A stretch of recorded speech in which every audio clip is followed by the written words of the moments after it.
और फर्क ज्यादा शायद उन्हें ना पड़े।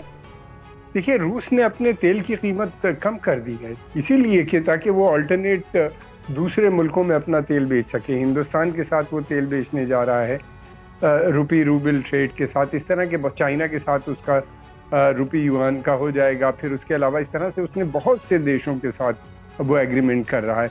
दूसरी बात ये इसमें न केवल रशियन इकोनॉमी कमज़ोर हो रही है, ग्लोबल इकोनॉमी कंट्रैक्ट कर रही है। फिर दूसरी तरफ इन्फ्लेशन बढ़ रहा है और ये पूरी समस्या लगातार बढ़ती चली जा रही है। तेल की कीमतें बढ़ती चली जा रही हैं, उसके कारण वर्ष पूरी दुनिया की अर्थव्यवस्था पे पड़ रही है। अमेरिका के अंदर जो हालात हैं बहुत बुरे हैं, वहाँ के ऊपर उनके यहाँ इन्फ्लेशन बहुत आप बढ़ गया है। फिर यूरोप के अंदर भी बहुत है, इन देशों के अंदर भी बहुत से देशों के अंदर इस तरह की स्थिति होती जा रही है कि वहाँ लूट मार की जैसी स्थिति हो। खाद्य सामग्री भी अफ्रीका के बहुत से देशों में नहीं पहुँच पा रही है इस जंग की वजह से। और ख़ासतौर से ये रिपोर्ट मैं अपनी नहीं बता रहा हूँ, ये IMF की रिपोर्ट है जिसने ये बताया है कि अफ्रीका के बहुत से देशों में जो हालात हैं वो इतने बुरे हैं कि जिसकी कोई इंतहा नहीं।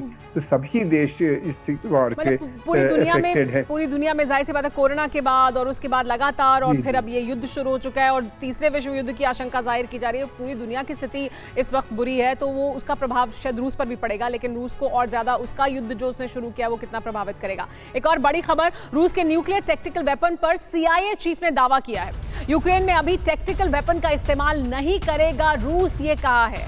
इंटेलिजेंस इनपुट के बावजूद रूस को हल्के में ना ले दुनिया, ये कहा है बर्न्स ने। उन्होंने कहा कि यूक्रेन में टैक्टिकल वेपन का इस्तेमाल नहीं करेगा रूस, लेकिन अगर वो ऐसा नहीं कर रहा है, इंटेलिजेंस इनपुट के बावजूद रूस को हल्के में ना ले दुनिया। इस तरह के इंटेलिजेंस इनपुट मिल रहे हैं कि रूस को नुकसान हुआ है या रूस को नुकसान हो रहा है, लंबा खिंचेगा युद्ध तो नुकसान होगा, लेकिन इन तमाम इंटेलिजेंस इनपुट के बावजूद उसको हल्के में नहीं लेना चाहिए। एक और बड़ी खबर आपको बता देते हैं, यूक्रेन के कई इलाकों में रूसी सेना को चुनौती दे रहा है यूक्रेन भी लगातार जवाब दे रहा है। रूसी टैंकों को लगातार निशाना बना रहा है यूक्रेन।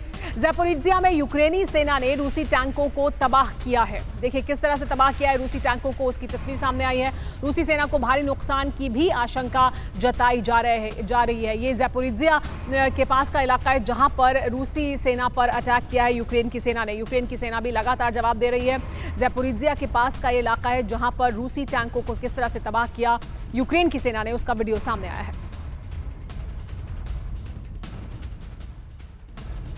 एसके गिरवाल साहब, ये देखिए हम बार बार इसकी बात करते हैं कि कैसे यूक्रेन की जो सेना है वो तुलना में रूस की सेना के उतनी मजबूत नहीं है, लेकिन उसके बावजूद वो लगातार टक्कर दे रही है, मुकाबला कर रही है रूसी सेना का। इसमें क्या उसको जो तमाम हथियार मिले हैं विदेश से उनका योगदान है, और किस तरह से यूक्रेन की सेना अभी तक जिस तरह से लड़ रही है उसको आप आंकते हैं?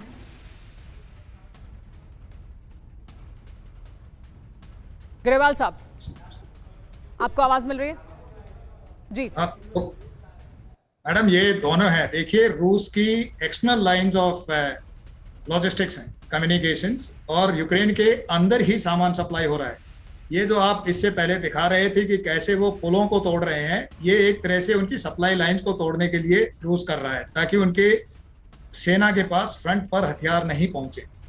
रूस क्योंकि यूक्रेन के अंदर लड़ाई कर रहा है, आप जैसे दिखा रहे हैं कि यूक्रेन एक तरह से छुटपुट हरकतें कर रहे हैं, उनकी सप्लाई लाइंस को, टैंक्स को या बाकी व्हीकल्स को डिस्ट्रॉय कर रहे हैं, ये ठीक है।